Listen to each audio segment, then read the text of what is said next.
Selamat pagi teman-teman. Kembali bersama Ariel Kurnaidi. Kita akan merenungkan firman Tuhan dari buku Renungan Pagi, Anak dan Pelajar. Yesus sahabat terbaik dan setia. Yang disusun oleh Pastor Dr. Marolop Sagala. Mari kita awali dengan doa.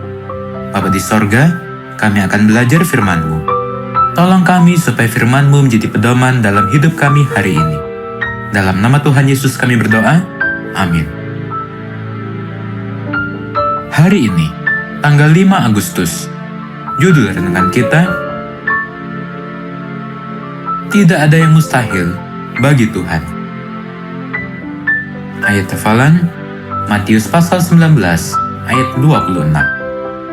Yesus memandang mereka dan berkata, "Bagi manusia, hal ini tidak mungkin. Tetapi bagi Allah, segala sesuatu adalah mungkin." Bagi manusia banyak hal yang mustahil, tetapi bukan demikian bagi Allah. Sebab segala sesuatu adalah mungkin bagi Allah. Sebagaimana yang tertulis di dalam Markus pasal 10 ayat 27. Ketika malaikat Tuhan mengunjungi dan berbicara kepada Maria tentang rencana Tuhan bahwa Maria akan mengandung dan akan melahirkan Yesus, sekalipun dia belum bersuami, malaikat itu pun sudah berkata bahwa bagi Allah tidak ada yang mustahil. Sebagaimana yang tertulis di dalam Lukas pasal 1 ayat 37. Yesus mengulangi pernyataan ini, bahwa bagi Allah segala sesuatu adalah mungkin. Ketika itu murid-muridnya menjadi gempar dan berkata seorang kepada yang lain, "Jika demikian, siapakah yang dapat diselamatkan?" Sebagaimana yang tertulis di dalam Markus pasal 10 ayat 26.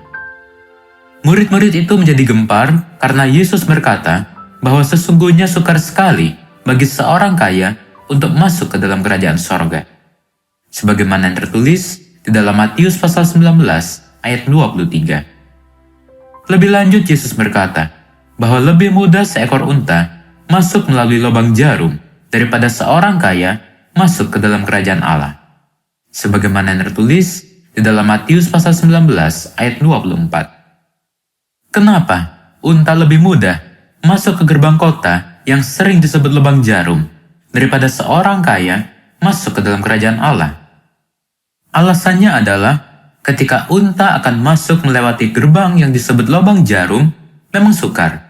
Tetapi karena unta itu akan mudah melepaskan barang-barang harta yang dibawa, supaya barang itu tidak menghalangi dia melewati gerbang kecil. Sedangkan orang kaya yang lebih mencintai hartanya, maka dia akan lebih memilih berpegang pada hartanya daripada memilih kehidupan yang kekal. Tetapi, apakah orang yang memiliki banyak harta akan mungkin masuk ke dalam kerajaan Allah? Tentu semua orang, termasuk orang kaya, bisa masuk ke dalam kerajaan Allah.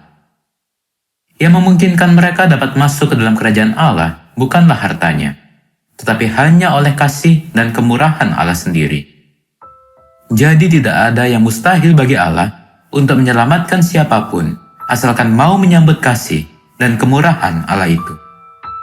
Untuk kebaikan bagi manusia dan membawa kemuliaan bagi Tuhan, maka segala sesuatu adalah mungkin bagi Tuhan. Teristimewa yang berkaitan dengan keselamatan manusia. Bagi manusia yang mengizinkan Allah untuk mengendalikan hidupnya, sebagaimana yang terdapat di dalam SDA Bible Commentary halaman 459, segala perkara dapat terjadi dalam dirinya karena Dia yang memberikan kekuatan kepadanya. Sebagaimana yang terdapat di dalam Filipi pasal 4 ayat 13. Itulah yang Yesus juga katakan, tidak ada yang mustahil bagi orang yang percaya. Sebagaimana yang tertulis di dalam Markus pasal 9 ayat 23. Bagi Tuhan, segalanya mungkin dan bagi umat yang percaya. Mari kita akhiri dengan doa. Bapa di sorga, terima kasih untuk firman-Mu hari ini, di mana kami diingatkan bahwa kami harus percaya kepada rencana dan kehendak Allah. Dan tolonglah kami supaya kami boleh percaya dan sepenuhnya kepada Engkau. Inilah doa kami, di dalam nama Tuhan Yesus kami berdoa. Amin.